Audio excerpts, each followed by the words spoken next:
you? Yeah, it was good. It was really good.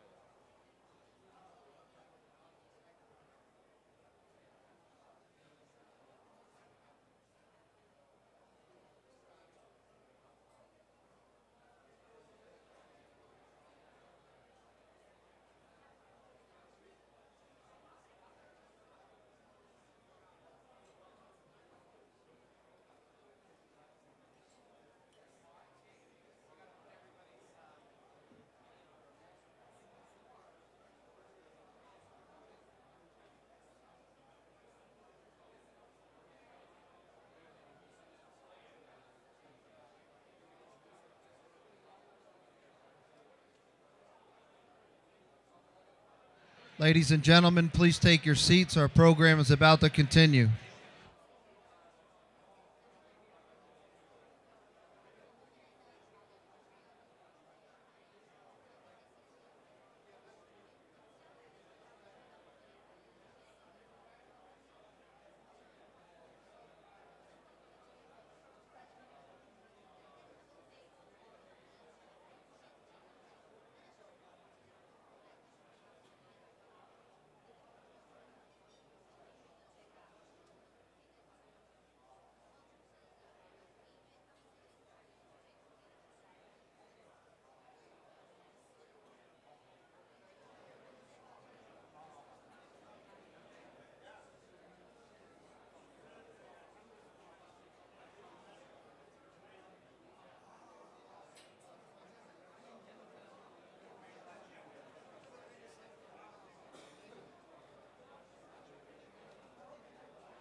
Should we start? Okay.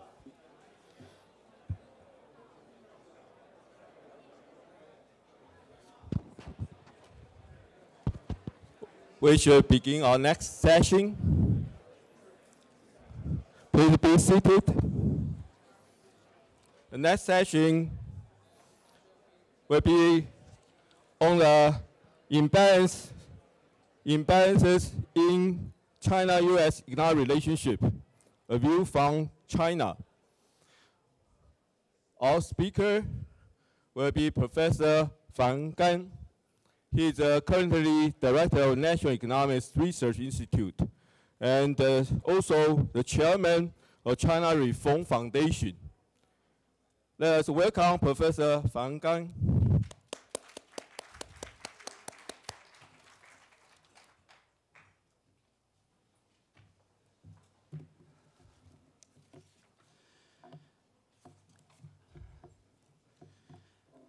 Well, thank you very much for all the organizers to invite me to this event. This is the first time for me to join this activity. Although I've been involved in this China-US relationship quite a lot in recent years. Well, so many our colleagues already make the comments on a lot of issues. I don't know how much I can add. We know we have an imbalance, and we call this a global imbalance between China and the US. And for quite a long time, there is a debate why this imbalance and how to rebalance it. I think basically there is two schools. One school is give the emphasis on the exchange rate. As long as exchange rate fixed, everything will be over. Another school is to focus on more other factors. We call it more fundamental factors. Saving rate, consumption, I call it internal imbalance. I happen to belong to the second school. I agree that exchange rate is important. I will talk about it a little bit later. But I would say I'll give more importance to the other factors. I think we have seen some evidence for that, particularly recently, particularly on the Chinese side. Here today, I'm in New York, so I'm not going to talk about what US should do to rebalance. I'm focused on what China should do to rebalance this imbalance. And reason, actually, the evidence is that China's trade surplus is shrinking. New data for 2010 just came up. China's trade surplus decreased by 6.4%. Compared to the last year, when the Chinese trade surplus decreased by almost 35% from the peak of 2008. So 2009, because of the crisis, because of the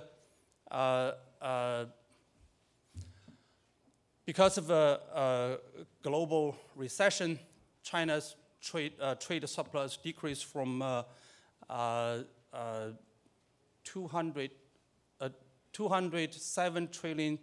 billion to 190 billion US dollars.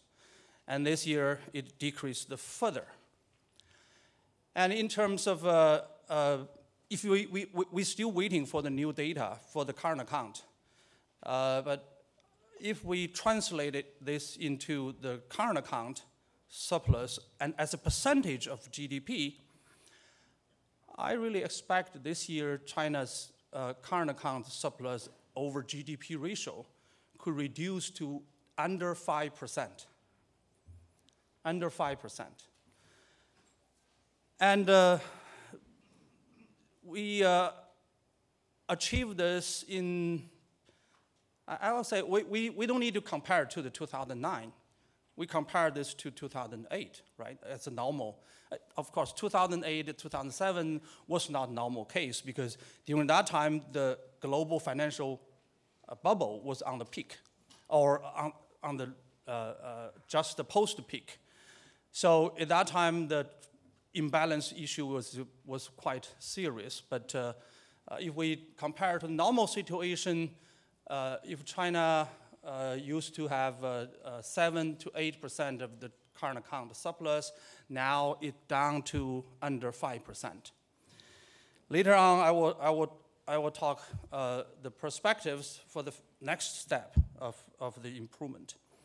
So we achieved this at the same time without too much appreciation. Of course, renminbi start to appreciate since last June, and in the half year, it appreciated against the US dollar by somehow like 3%. But in the real effective term, renminbi actually appreciate more than 6% in 2010 because of the US dollar appreciation against the euro, the pound, and some other currencies. But of course, not overall because Japanese yen and Canadian dollars also getting stronger than against the dollar. But anyway, we got improvement without too much appreciation. So this is one of the key aspects of the US-China relationships. I will come back to this issue, particularly the trade issue and other this rebalancing issue later. But now I'd like to talk another issue of this relationship. Now I think is quite important. That is the capital flow issues, the impact of QE2. There is quite a debate about how much impact the QE2 will be on the Chinese economy in particular, but in general on the emerging market economy. Quite a lot of people using the terms of this $600 billion US new initiative. Well, it's important how this additional $600 billion US to go. But I think there is some more important channels which this QE2 will have the impact on Chinese economy. Not only this is new flows, but the whole stock of money, of the liquidity, will have the impact, will be affected, and it will have the impact on the Chinese economy. Three major channels. Number one is the commodity price channel. With expectation of US dollar, more US liquidity, more depreciation of US dollars, all the commodity price increased. And that will have a big impact on the Chinese economy. And the second channel is this investment. When people see US economy is still not very strong and the Fed is still using these expansionary policies, and I think more real investment is looking for opportunities in the emerging market, including China. And the third one is the hot money. US dollar depreciation expectations, of course, translated into the expectation of the renminbi revaluation, and more speculative investment is coming to China. And the combined the impact of the last two channels, I think China already see this impact. In September, well, it's a continuation, but September is very strong, very clear indication. In September, China's foreign reserves increased by over $100 billion US in 1 month. And a great part of it is was the capital inflows. So the PBOC now actually dealing with this and will deal with this in the next stage of the development. You notice that the PBOC have been using this quantitative policy measurement quite frequently lately. Partially, it's because of try to make some a remedy for the oversupply of liquidities last year because of a stimulus package, because of the so-called relaxation of money supply policies. It was a big issue now in China of over liquidity, which caused a little bit overheated growth, number one, and then number two, the inflation. So they're to try to to sterilize, to freeze some of the money, to lock up some money back to their account, to try to reduce the money supply, to reduce the liquidity. On the other hand, they are facing new problems, this over capital inflows. And we will expect that they will use more of these sterilization policies, try to limit the impact of those capital inflows. So this is, I would say, this become very important part of China and the U.S. economic and financial relations, and this will have impact on both capital market as well, as I believe. And I think a lot of analysis will go on this regard. So, but anyway, that's the reality China is facing. And with this reality, with this kind of new factor, I would say it become more difficult for China to rebalance the external relationships with other countries, particularly the U.S. And then I think what the next, not only the 2011, but what the next China would do, try to rebalance this. I think this imbalance, external imbalance, has got quite attention from the policymakers. And so they give a very much emphasis that we need to do something to balance it. And to look at the causes, the real causes of what this imbalance on the Chinese side. And that they have been making effort, and they are going to make more effort under the next 5 years plan. It's already it's already outlined in this new 5 years plan. I think the following things we will see in the next 5 years. Some of them already we start to see, which will have a big impact on the internal balance and the external imbalance as well. The first thing is try to do more about this high saving, over saving. By the end of 2009, China's saving rate was 52%, embarrassingly high. I have to say that. But people realize this is not sustainable. Cannot sustain too long. So we will see the fiscal reforms and the taxation reforms, which are already under discussion. And some of reforms is already on the pipeline, including the increased resource taxes. Ms. Qin Xiao talked this, including increase the profit remittance from the state company to the state budget. Recently, this is already done for one more step. Now the monopoly state company should pay 30% of their profit to the state budget, not to their holding company. If they pay the holding company, it's still the state, it is still the company's corporate profit and corporate savings. You need to pay the public budget. And also, the personal income. If the government can receive more money from the resource industries and from the state sectors, they should be able to reduce the personal income taxes.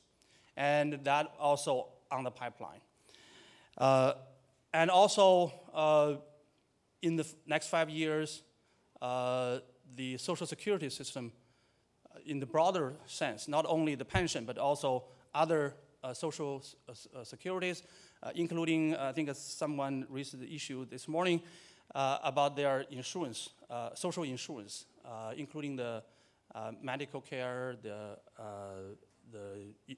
employment insurance, will also under reform next 5 years. And there are some specific target. For example, the pension system in the 5 years should be universally covered and should be portable. Means that it's, if you are migrant workers, you pay your pension fees here, you are going to able to collect your benefit when you continue to move to next city, next provinces. So this has become, I believe, will become a target of the 5 years. That means you have to reach that goal. And also, we will see more investment in the urbanization infrastructures. This not contribute to reduce the saving rate, but contribute to reduce the surplus. Because when you have the high savings, but you don't invest too much, then you end up with the high surplus. But in recent years, why China's surplus start to reduce, one way to think about this, to understand this, is that in recent years, China increased its urbanization public infrastructures, like highway, like high-speed railway, subway, and other urban facilities. And those are not the corporate investment goods. Those are the long-term public durable consumption goods. That will make contribution to the growth, and that will also make contribution to reimbalance. And China is just in the stage of urbanization. I agree with Ms. Qin Xiao, in the long run, this cannot sustain too long, but at this stage, next 5 years, 10 years, this is still the major item China will have the investment in. And then we will have more, I believe there are going to be more reform on the capital account, which will allow more capital outflows, which will reduce the surplus on the capital account. And hopefully, and this is under discussion very much, and hopefully this will continue. Opening up the capital account is still an issue for China. Recently, because of a crisis, it's slowed down, but I believe with this new regulations in the global market, and with the increase of China's reserve, I believe the next stage, we have more opportunity, better incentives to reform this and to liberalize it and allow more capital outflows, and that will rebalance the economy as well. Last, of course, not the least, the appreciation will continue. I believe will continue for a couple of years. Of course, under this gradual approach. I don't believe China will swift to the radical, so-called one-off approach. But with this gradual approach, in a couple of years, we can do a lot.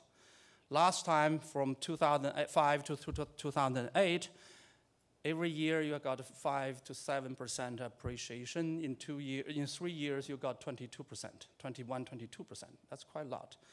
So if all this really going to be done, I really believe China's trade surplus, current account surplus, will reduce less than 4%.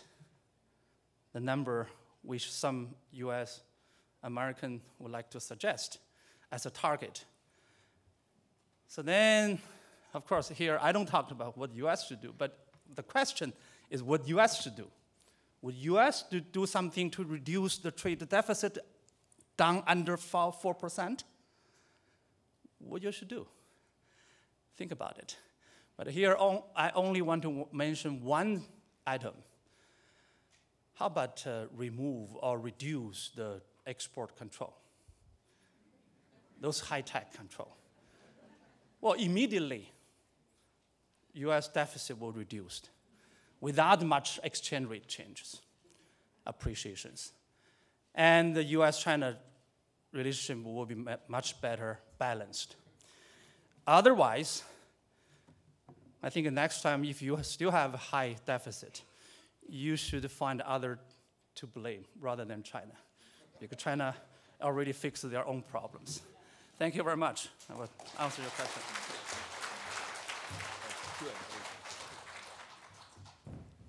So, Professor Fang Gan will accept some questions.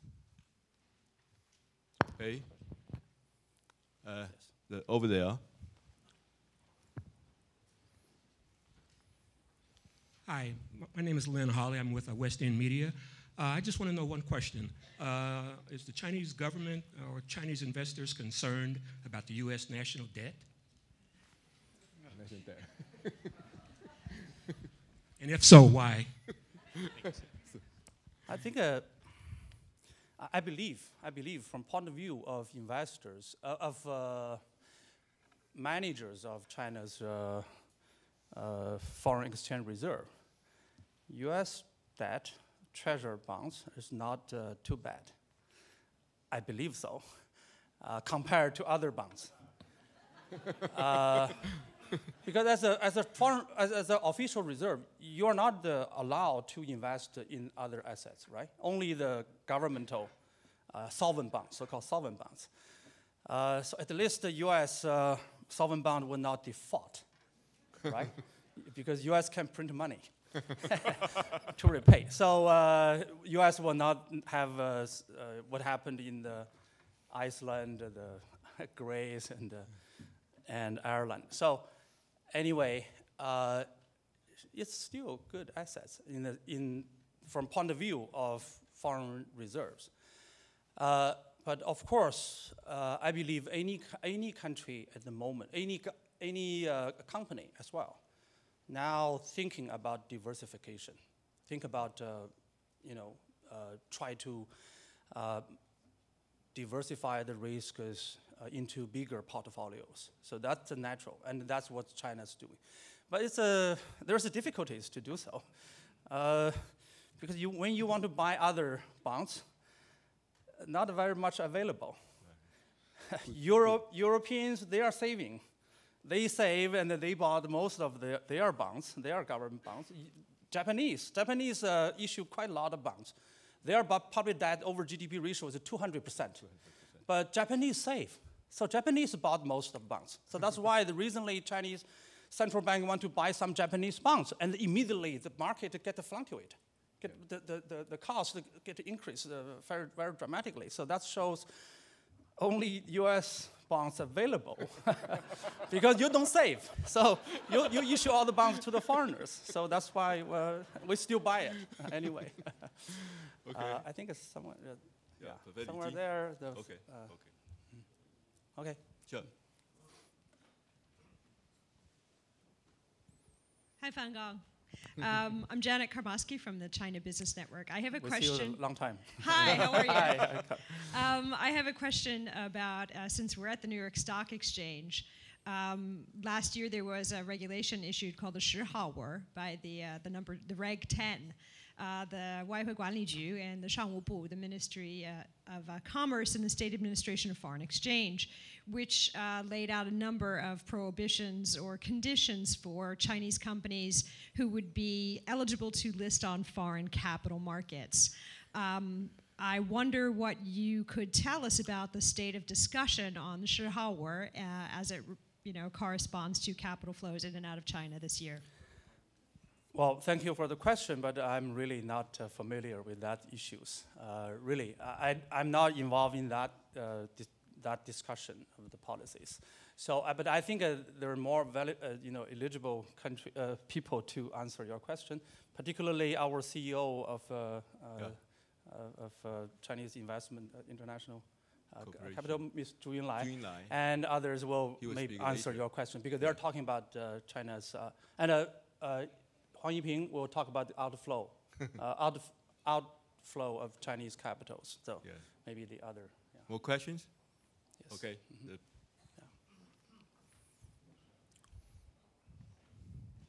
Thank you, Dr. Fan, for a great discussion. My name is Li Jin. I'm a professor from the Harvard Business School. I have a follow-up question to the previous question. When you say that the U.S. Treasury bond seems to be the best, assets to invest. Not the best. Well, one of the best, the safest. Not too bad. Well, okay, it's not too bad, right? So why don't we, for example, diversify into other asset classes in the United States? Say, the equity markets. A lot of great companies in the U.S. that we can buy.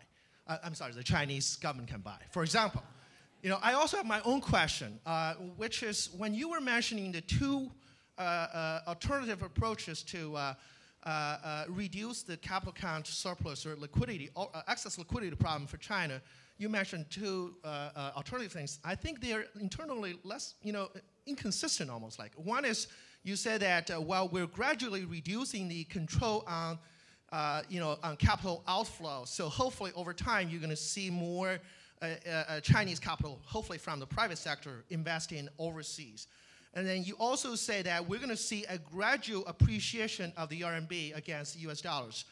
I think the second one probably makes it very unlikely that a lot of private sector capital would flow out of China into overseas market because I talk to my colleagues a lot of the time. They would say that, well, how can I set up an account to invest in, a direct deposit in a Chinese bank?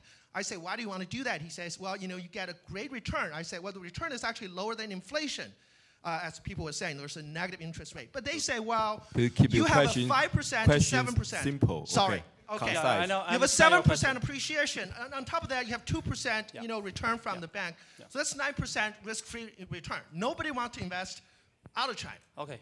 Sorry. Thank you for your question. The first one is as an official reserve.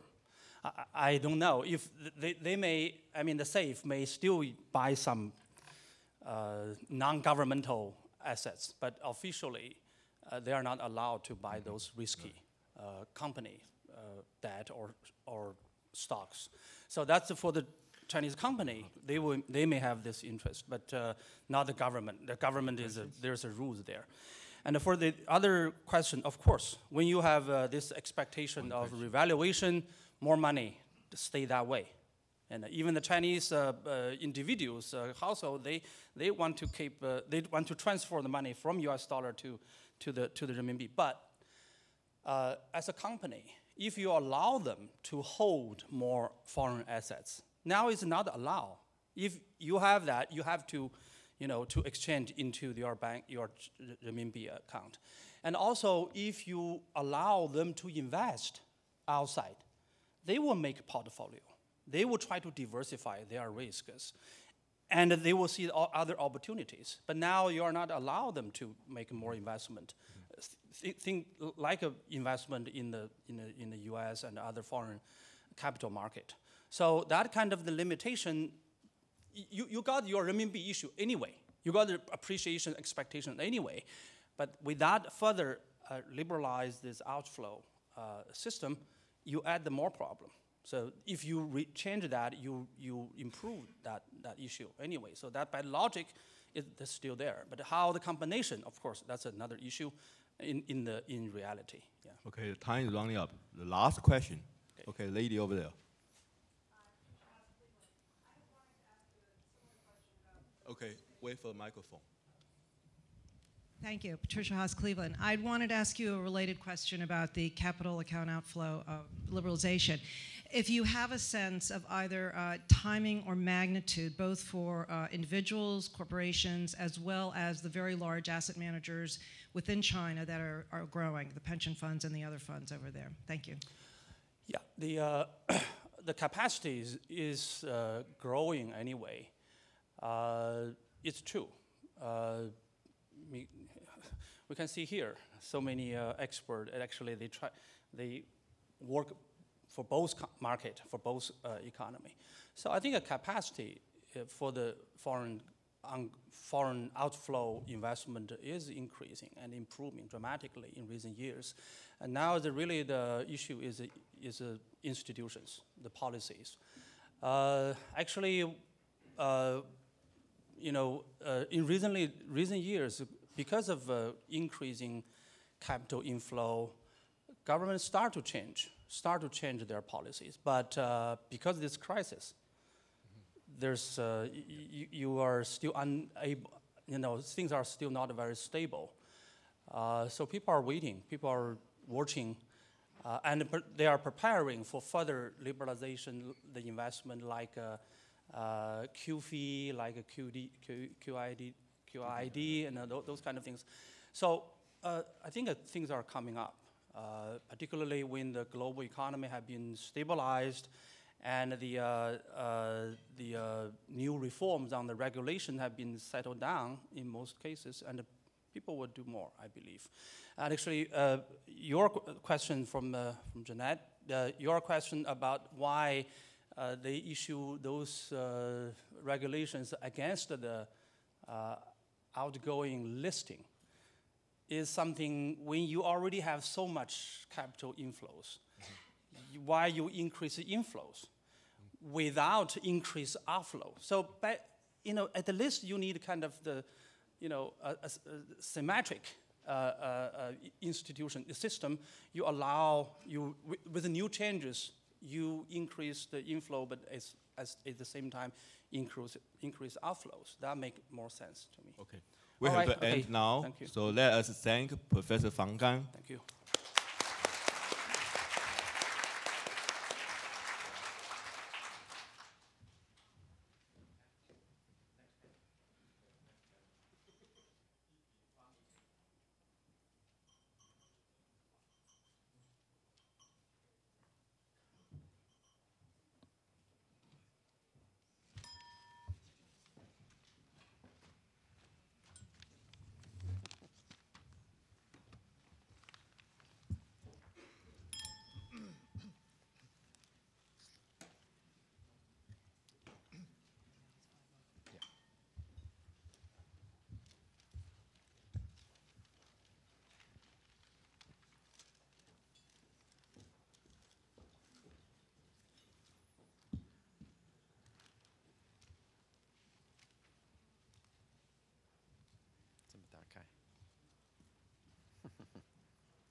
There we go. Perfect.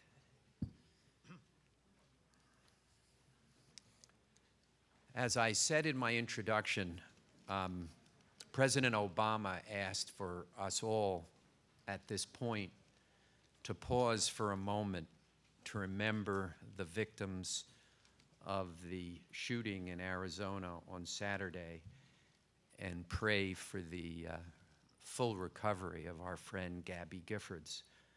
I know Gabby was a tremendous supporter of constructive relations between the United States and China, and I know that she would be happy that on a subject that generates a lot of heat and sometimes not much light, which is the economic relations between the United States and China, I'm sure she's happy that we're doing this program today. So if we could pause for one moment.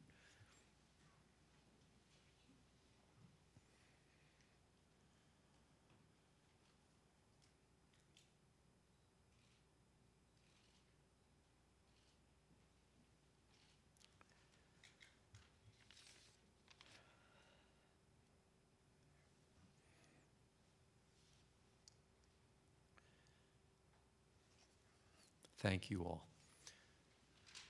The Chinese have a wonderful expression for people who are in government and go into the private sector, which is xiahai, which is kind of go into the ocean. I've never known exactly what the opposite expression is when somebody has this great career in the private sector and then comes back into academia or government. But certainly Huang Yiping fits that having the chief economist at Citi in Asia, and really an authority to all of us who are studying China's economy now, is back at CCER teaching and advising the government. He's going to talk about China's outward investment. Thank you. Thanks, Steve. Well, I suppose if you want to watch a couple of indicators on the Chinese economy for the next couple of years, one indicator you probably want to watch closely is investment trend. Investment trend is very important because it's at the heart of many of the problems we're talking about today in China. So for instance, when Wen Jiabao said, Premier Wen Jiabao said 7 years ago, we have a big problem in China, the growth model. The growth model had a problem because we had too much investment and investment quality was too low. And that's why he said the growth model was uncoordinated, unstable, unbalanced, and unsustainable. So if you look at the 12th five-year plan, the core really, as I see it, the task is to transform the economic development pattern. The term is slightly different, but it's still the same thing. We needed to rebalance the economy. We needed to improve the quality of economic growth so that we can make the economy and growth sustainable. That's why I think it's very important. And that's investment is also at the heart of the hypothesis or the cause you heard probably last year here in New York. China bears about imminent bubble bursting in the Chinese economy. China may be growing very rapidly, but it's the biggest bubble in history waiting for bursting. I have to admit, part of the issue is about investment. When you invest too much, you see risks of bubble, and the real estate sector is just one very clear example. Especially if you look at the prices of the housing sector. Housing. In Shanghai, in Beijing, you probably will say, well, there looks like some risks of bubble in these major cities. So to some extent, I agree with these China bears. The risks are growing very rapidly, and we should be very careful. But I differ on 2 points. Number one, I don't think the bubble bursting is a risk we have to face, but I don't think it's inevitable. If we adjust our economic policies, there still is a possibility we can avoid it. But obviously, either way, there's no guarantee of what comes out.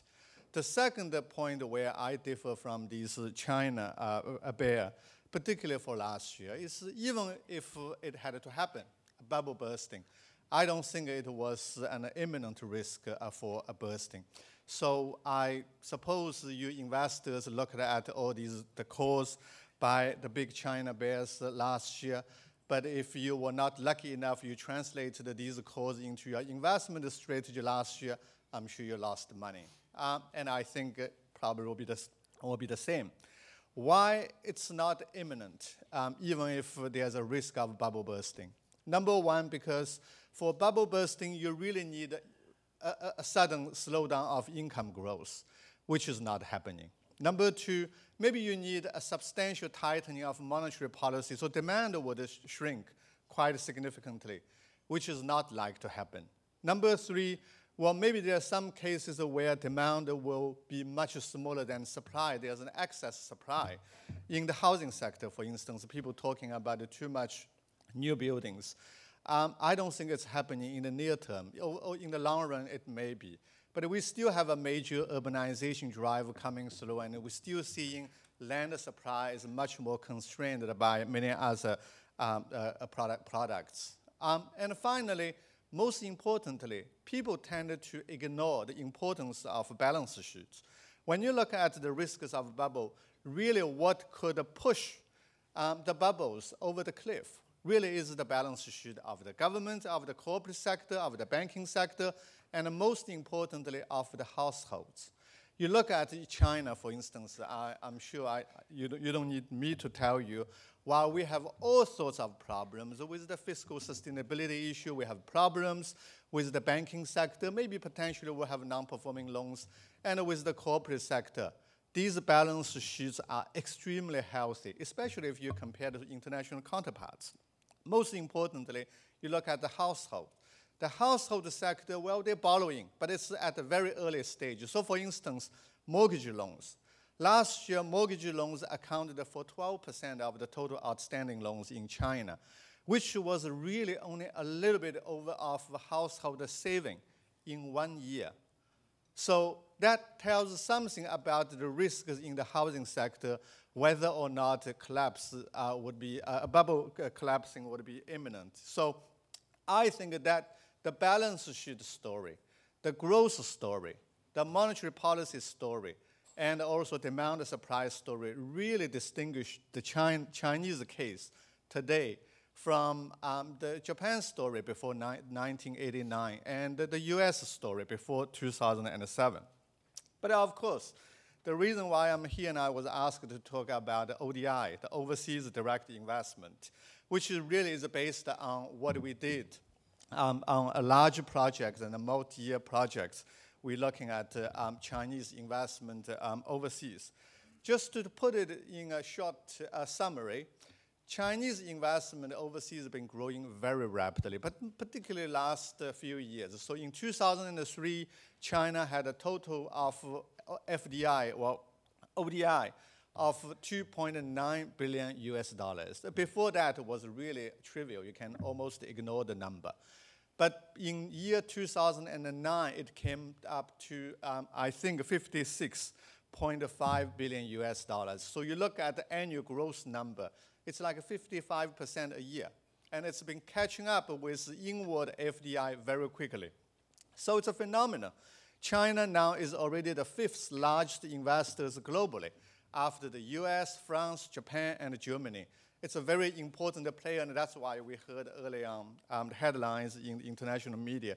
You heard the stories about Lenovo bought IBM, and Geely bought Volvo, and many other companies like CNOOC, like Chinalco, and so on. But what I want to tell you is that these are actually more highlighted. These are more high profile, but more isolated cases. Massive investment actually by a much more small scale. But anyway, it's already a bigger phenomenon. And some government officials expect that within the next 3 years, our outward investment would overtake the inward FDI. And so we will quickly become a net investor. I don't know. I will explain later. There are many other factors. But possibly ODI, Chinese ODI can increase. There are a number of important features, special features of Chinese investment overseas just to came to our attention. Number one, while China is a big country, so it's not surprising that China is making big investment in the international markets. But it is still surprising that given Chinese GDP per capita is still below $4,000 US, it's already the 5th largest investor in the world. Historically, it's very rare. Well, why? Our tentative answer was, well, it's related to repressive financial policies and the imbalances we were talking about. We had lots of money. So either you bought the US treasuries or maybe some companies can make some other investment compared to, maybe most economists would prefer that increasingly we will make more direct investment by corporate sector rather than safe. They only have something like 300 people managing close to $3 trillion US foreign reserves. That's a very difficult task, and it's not the most efficient way. That's the first unique feature. The second unique feature is most investment is still made by SOEs, state-owned companies, even though the number of cases of non-SOE investment is rising very quickly. But the total stock of overseas investment, 70%, is still made mainly by the SOEs.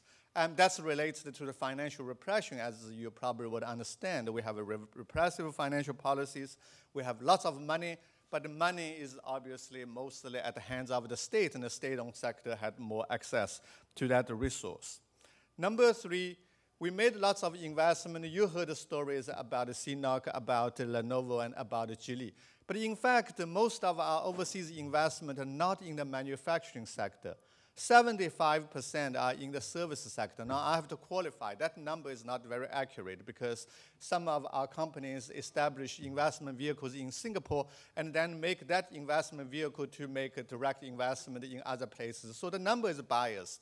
But even if you adjust for that bias, you still find most of our investment in the non-manufacturing activity. That's kind of a bit weird because you would think if China want to make an investment, where we do better? Manufacturing activity. And we did lots of different exercises. The simple conclusion is we invest in many areas where we do not do well, either comparative advantage or production concentration. Number four, well, when most if you look at the global investors, where do they invest? And normally they look at market potential, cost advantage, or legal environment. These are the important factors for investors, the US investors, Japanese investors, to pick where they invest. For the Chinese companies, they don't care. Market potential doesn't matter. Cost advantage doesn't matter. Legal advantage, well, doesn't matter. Sometimes it's even negative. I don't have time to get into the details. Well, partly because your legal system is better, but you don't want our investment, so we have to go somewhere else, right? So that's another issue. That's another issue. But what is important for Chinese investment? Number one, technological advantage in OECD countries, and number two, resources in non-OECD countries. That's what we discovered in our statistical analysis. So I was told to just wrap up. So this is what we call the China model of ODI, which is different from what you normally see in other countries. It's because of financial repression, we had lots of money, we have to invest. Relative to buying treasuries, it's better to invest directly in the equities. SOEs is still dominant. SOEs should probably reduce their influence, their dominance. But you probably don't have to worry about like a national strategy. SOE is doing something strategically as a whole to do something, there's not. Now, I think SOEs should reduce their influence in this whole affair because these are the people normally not subject less to commercial considerations. So maybe the private sector will be better, but not because some of you were worrying when SOEs come out, they would listen to the government to take over your market. That's probably not the case. So what is good? And the reason they're not investing in areas where they do better, but they invest in areas where they can learn new technology, where they can get a secured supply of resources, is an evidence that Chinese overseas investment at this stage is not mainly to move our facilities, production facilities overseas, rather to strengthen the production at home, improve competitiveness of our factories at home.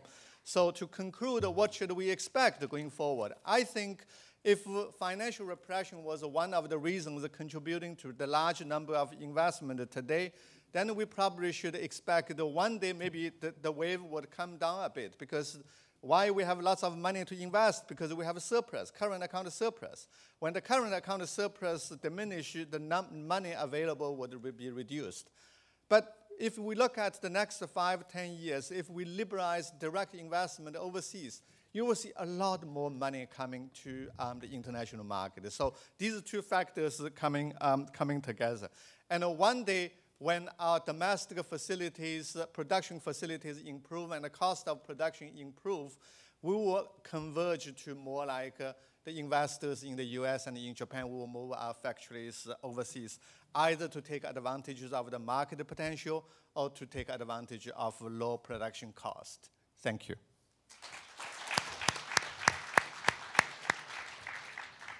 One of the great things about being president of the National Committee on U.S.-China Relations is you get to meet and know people who you didn't get to know in your previous life.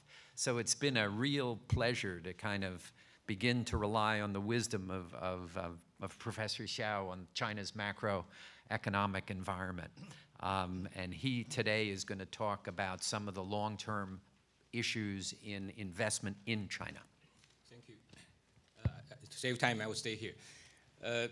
Last year, I talked about, there are three variables China has to manage in the next 20 years. And I said that if China does not want to change exchange rate, then it has to tolerate inflation. And if China starts to have inflation, it has to raise nominal interest rate. Yeah. And I will say this again, this is really the long-term risk of investing in China. The risks of investment in China is not in politics, it's not in population, it's not even in international relations. The risks is very much the same in China and in the United States. The risk is how to deal with the separation between the real economy and the financial economy. In China, during the last 30 years, the return on real investment is about 20%, compared to 10% in Japan, 5% in the United States. So I have no question that the potential of investing in China and getting high real returns is there. But the question is, the financial market cannot handle this high return. And now I have actually very good examples, after 12 months, last 12 months, we saw inflation in China. And we see the central bank only raised twice the interest rate, normal interest rate. So why it is too difficult to change exchange rate, to raise interest rate? Well, I think the difficulty, the real challenge, is in understanding the structure change happening in China, in the United States, and in the whole world. The basic pattern, basic trend is this. For China, income is rising. For United States, income actually declining. You think about wage as income. This is necessary because China is catching up. There will be convergence in their income. And this means that the price level for the two countries has to converge. And there's only two ways for this to actually happen. One is what I call structural inflation in China. The second is the appreciation of the Chinese currency. Because mathematically, this is the only two ways for the two countries' price level to converge. Unfortunately, each country is doing things which they're not supposed to do. Let me first talk about China. For China, today is fighting inflation. But there's no foundation for China to have inflation, what we call traditional inflation, monetary inflation. Let me tell you why. First, Chinese government does not run deficit. There's no need for the central government to print money to generate inflation, right? Second, China is running current account surplus. 10%, now 5%. 10% 2 years ago, now it's around 4%, 5%. Which means that China cannot use all the output it produces. Which means that basically the third reason, there's no sector in China demand is more than supply. Almost all the sectors, supply is more than demand. Just think about basic economics. If you have less demand, more supply, how would you expect the price to go up? Why should you worry about the rising prices? Right? So for three fundamental economic reasons, there's no base for China to have runaway inflation. What happens in China, the current inflation is not monetary inflation. is what I call structural inflation. Basically, it's a cost pushing price rising or catching up of price levels towards the advanced economy level. And this is the key, because if you do not appreciate this price level, rising, you will have wrong policy. For United States, it's the opposite. United States is under deflationary pressure. U.S. has huge deficit. You need to print money, to finance the deficit. So you should have inflation. Here, United States, your demand is more than your supply. You are spending beyond your means, right? You should have inflation if demand is more than supply, right? And if you look at all the sectors, this is the problem. But United States, we don't worry about inflation. We worry about the deflation. So U.S. has the policy trying to stimulate, the economy, but China wants to tighten the economy, fighting inflation. So we are all doing the wrong things, wrong with the real economy. For the real economy, what we need China to do is to invest more, consume more.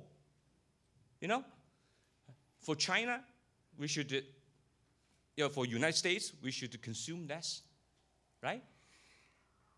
So, but that comes to the conclusion, the challenge, the risk of investing in China and the United States is really in the financial sector.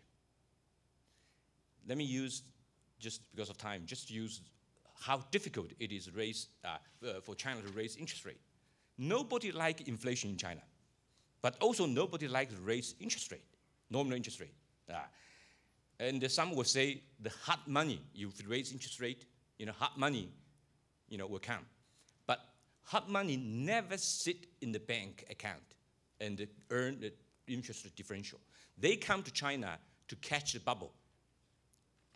And second, the state-owned enterprise, the local government, and the property owners, they don't like to raise interest rate because they rely on the subsidies of low interest rate. Last, the global financial market, they don't like high interest rate. US is running zero interest rate. Japan running zero interest rate for 20 years. So why should China raise interest rate, right? So all this comes down to politics, which is Chinese politics is now very similar to American politics.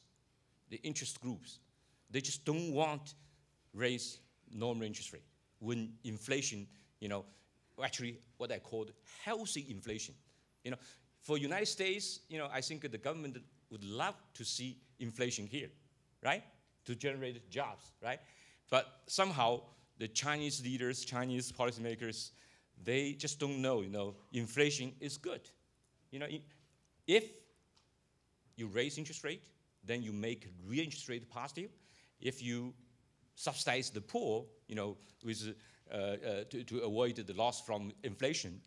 Inflation, I think, is something we can deal with. But distortion in the financial sector will kill the real economy. And both countries are facing with the same problems. Thank you very much.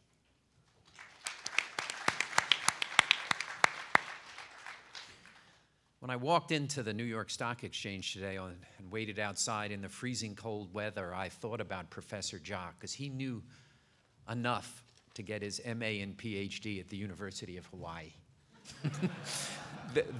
Quite seriously, though, he is China's leading expert on energy. When you have a question on what China's energy security policy is, what they are going to be doing vis-a-vis energy, you pick up the phone and you call Professor Jia. Take it over. Wow. They used to say, when you go to school in Hawaii, what do you actually do? Do you just climb the coconut trees or do whatever else? But in any case, energy is a very juicy topic, and there are many different ways to talk about it when you are in the United States. It's a very hot area for collaboration between the two governments, especially in clean and new energy. And also there is a good deal of contention when it comes to the going out part of Chinese search for energy supplies in places like Sudan and Iran, and also Chinese companies trying to invest in the United States. So what I'm going to try to do is to, as a professor does, oops, how did this go? Oh, okay.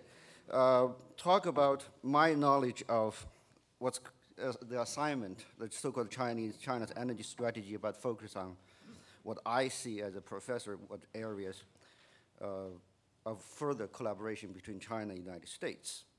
Actually, the word strategy is probably the wrong, not so suitable for discussing, describing China's energy policy, because there are many different versions of what the energy policy is, although the challenge remains the same. That is, one is to meet growth in overall demand. Second is to improve our energy structure. That is to say, we need to reduce reliance on coal. If you look at the overall philosophy behind our energy policy discussion, there is still a good deal of emphasis on maximizing domestic capacity to meet our supply. Currently, our overall level of self-sufficiency in energy supply is 90%, although oil import now accounts for 55% of the consumption. Domestic production is expected to stabilize at about 2 billion tons a year until at least 2030. We are beginning to import a minimal amount of coal, and in a 12th five-year plan period, we will import electricity as well from Mongolia, Russia, Burma, Laos, and possibly Vietnam. So import will go up. But the big change, one of the changes in discussing the 12th five-year plan that begins this year is finally there is consensus on having some total consumption control. In other words, if you think about prior to the 11th five-year plan, we were just thinking about energy growth as part of GDP. There was no control to talk about. But during the 11th five-year plan, we had some energy efficiency targets, like the 20% drop in energy intensity. But the 12th five-year plan total amount of consumption control, this is in the picture, although specifics need to be worked out. So if we are going to have 15% of non-fossil fuel sources by the year 2020, and if we are going to control our CO2 intensity, let that drop by 40 to 45%, using 2005 as the base, then we need to control the total amount to be somewhere between 4.5 to 4.9 billion tons of coal equivalent. Oops, okay. And this is an important chart because it's done by the state grid company. As you know, China's energy, electricity transmission has to rely on the state grid company. Of the 15% non-fossil fuel, 40% or so will come from hydro, and this will come from southwestern China, no matter how controversial it is. And then next up is nuclear. Wind is about anywhere between 8 and 13%. Solar is very much less. And to do the hydro, we now have the technology including the super high voltage direct current transmission lines. If you look at the line from Xiangjiaba in Yunnan to Shanghai, one stop. So actually we do better than the United States on that. But our old challenges remain. That is, still we have to deal with coal. Currently, coal still makes up 68% of the consumption. And even when we assume that annual increase in consumption stays at what was the average of the 11th five-year plan, then we are going to have some 4 billion tons of coal equivalent by the end of the 12th five-year plan. We have already become a net importer of coal, which is good. It's good, it makes environmental sense, actually. It's not just good in terms of overall supply. But then one of the things we have to watch is that many of the coal-rich provinces will still have to see their electricity consumption in double-digit growth. these are provinces in central and western China. Some of the names are listed here because of the transfer of industrialization, also because of the need to elevate poverty, and also as part of the process of urbanization. Now, many of us forget, in China we still have 30 million households without stable electricity supply. 30 million households. So you have a challenge here. Either you spread the current model of mega companies, state-owned company control, to integrate them into a national grid that makes business sense, or you go for decentralized power generation and supply. And that does not necessarily make business sense. It makes social sense. So there's a lot of tussle, but in any case, as part of poverty reduction, as part of industrialization. Now, what needs to be done with coal is that in terms of international collaboration, we need more efficient electricity transmission. We need smarter grids and smarter meters. Our Japanese colleagues tell us China can save 50% of electricity loss by simply upgrading the transmission lines. This is a very useful chart. It's done by a Tsinghua University professor. If you look at the last chart, this is the average per kilowatt hour coal use. What China achieved in 2010 is still higher, less than what Japan achieved in 2000. So what do we do? We need better combustion engines. There's no replacement for that. Better lines, better engines. You reduce, the one measurement is to see how much electricity you generate by burning coal. Continuing on is that in order, we have to, if you look at the installed capacity of power generation in China, it keeps going up by about 30% every year. This is not sustainable. We have done estimates ourselves. At the current rate of going, by the year 2050, we need 6 entire globes just to supply China. That's horrible. It cannot be sustainable. So what we need more to do is to work on to work on the consumption end. So we have finally started a progressive pricing for electricity in the households, but we need more international help in motivating our households to save. And then we need better meetings for residential heating. Right now in China, they collect residential heating by the square meters, not by actual use. Just to retrofit these buildings alone, it's a tremendous amount of opportunity. And also, you need companies to actually to start making the meters to measure the amount of heat households conserve. But there are some projects, I myself have some reservations, although I'm not a scientist, like coal liquefaction or gasification. These need to be sustainable in terms of environment. And there's a lot of enthusiasm from China, but no more as an investment. Other than that, coal is that we have to deal with natural gas. We need as much as we can. Right now, consumption is constrained by supply. The number is, we have an increase, that's the number, by the first half of 2010, we have an average of 9.9 billion cubic feet per day, and that's an increase of about 18% year-on-year basis from 2009. But that is still not fast enough. A very realistic way to control CO2 or to improve the air quality is to replace coal burning with natural gas. There are no other. So we have made massive investments to bring in supply by land, but to our dismay, efforts to import LNG, including from democratic societies like Australia, has disappointed us in terms of contracts, long-term supply contracts not being honored, and that makes it difficult for us to build LNG receiving terminals along the coast. But I don't need to go through each of the 3 of the list.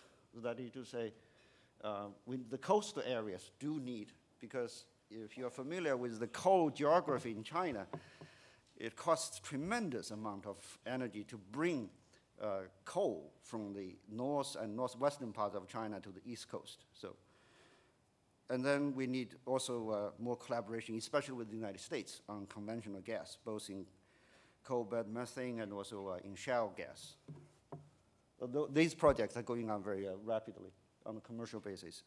But last but not least, some of the discussions about energy, we have to foster policy discussions, in my mind, to promote a deeper mutual energy market penetration between China and the United States. One is to have more Chinese companies come to the United States, like Suntech did in Arizona, has done, and then we also probably can think about what BP and CNPC has done in Iraq. That is, Chinese and American companies jointly bid for projects in third countries rather than guessing at each other's geopolitical intent.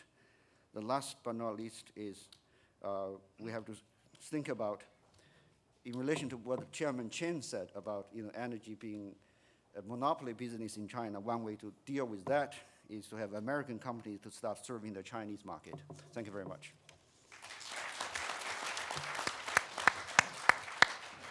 All right, time for a few questions.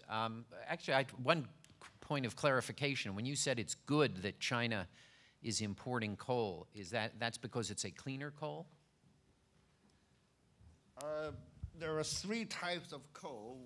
We don't need to get into the technical area. It's good because it saves on the transportation cost within China, not necessarily because it's cleaner, but mainly because of the savings you can generate in China on the environment and also on land and land use. I see. Questions? We'll go to the left hand, halfway back.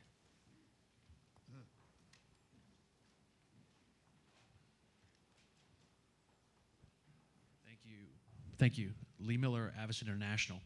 Professor Xiao, I have a question about bank lending quotas in China for 2011. There's been a lot of talk recently about whether quotas would stay at the same amount or go up by $500 billion or so. But the latest talk has been about establishing something called differentiated reserve ratio requirements for different target banks, in which the government would presumably pick and choose which government or which bank would have which level at any given time, and it would continue to fluctuate based on the needs of the economy. Now, to do this, you would need to believe that this can be done politically, economically, mechanically, but you also have to believe that tweaking the reserve requirement actually has an effect on whether Chinese banks lend or not. So my question to Professor Zhao or to anyone else on the panel would be, do you see this idea as realistic? And if so, how would it play out in practice?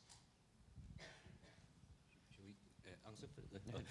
Well, you see, if China has had enough lending, we would see China run current account deficit. I mean, China, if it stimulated enough investment and the consumption, China would run deficit, trade deficit. So in fact, when China extends so much loan, still not enough demand, total aggregate demand. That says something.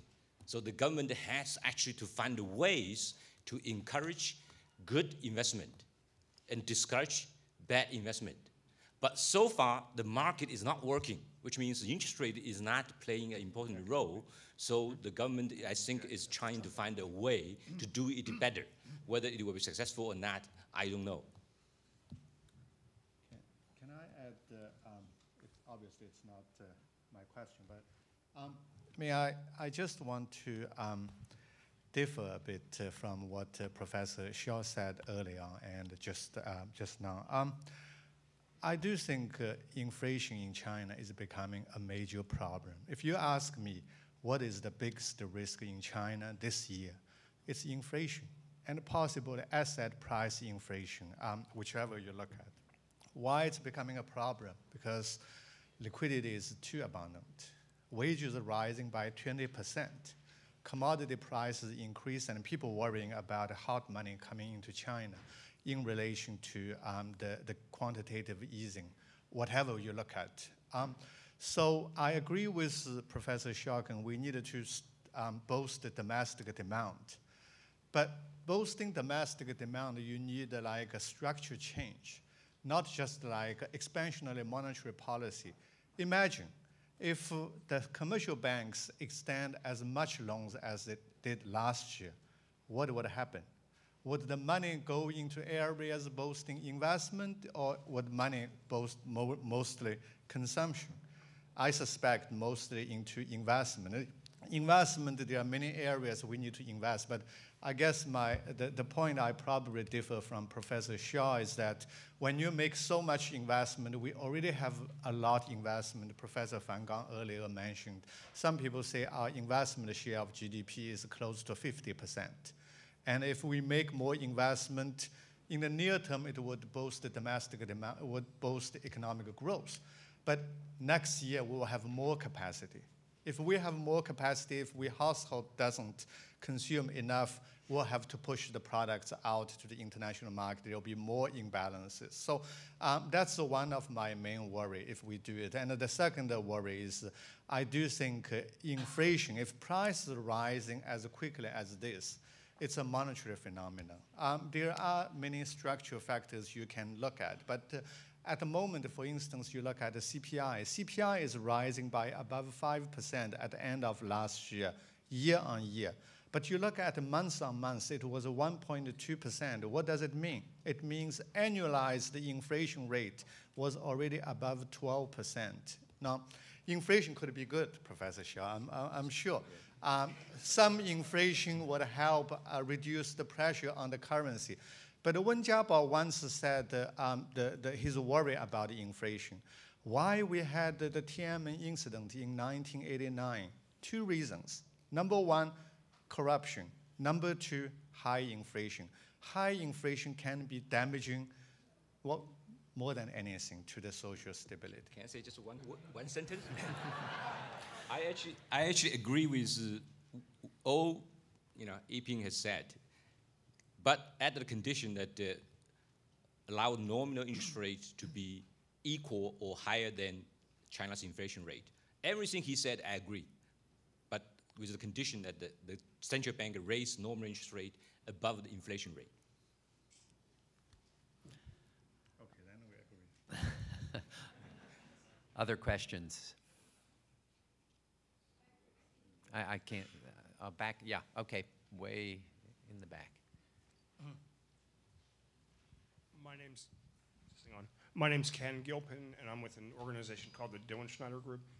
Recently, Bill Ford, who I guess is nominally the chairman of the Ford Motor Company, was quoted as speculating about whether or not China was getting, particularly in urban areas, close to the saturation point in terms of its ability to absorb automobiles.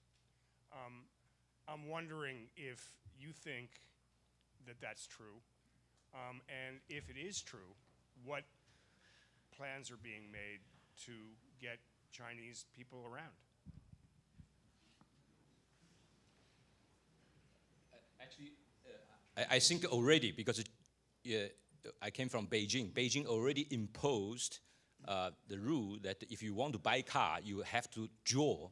They have a cap of 24,000 cars a year.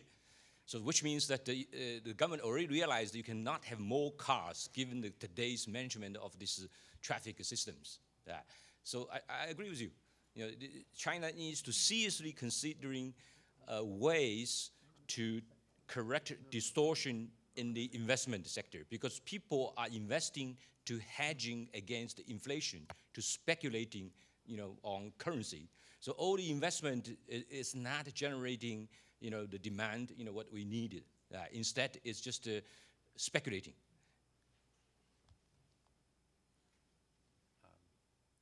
Right down here in front.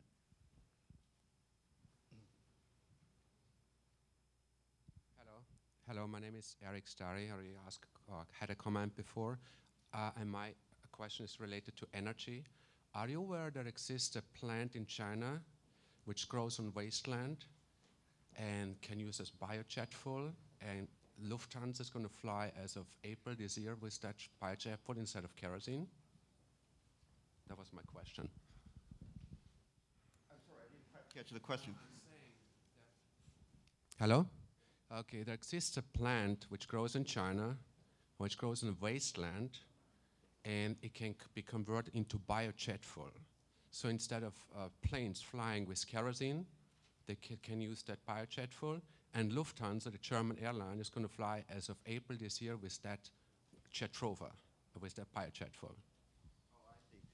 The first point is that Jatropha as a plant for making biodiesel takes land. In Guangxi and Yunnan, Guizhou, we have experimented with Jatropha as a poverty reduction project. But the problem is that Jatropha seeds don't, become mature at the same time. You have to send farmers have to go back to the trees several times during the season. It's very slow. The land where? You have the land in China, but a lot of our energy policy makers are very worried about this being antisocial. That is to say, you use too much of the land that should be reserved for growing food. Yeah, I know. This is not a professor trying to become popular. I'm not here to attract foreign investment. But I myself have been to some of these places too. The only place that's suitable for Jatropha is those hilly areas in southwestern China, where you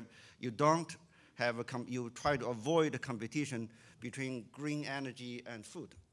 You have to remember this is the country of 1.some billion. Food comes first. Point one. Okay, sorry. Thank you so much for very interesting talk.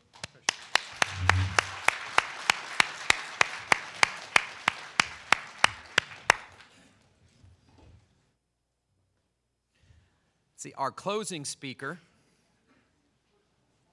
So we're all set. Our closing speaker is a legend in the investment banking world of China. Under his leadership, over the last 12 years, the China International Capital Corporation, CICC, has been the dominant player in China's emerging capital market. CICC has been a leader in virtually every major transaction in China, with awards too numerous to list. So we are honored today to have as our closing speaker, Chairman Levin Zhu.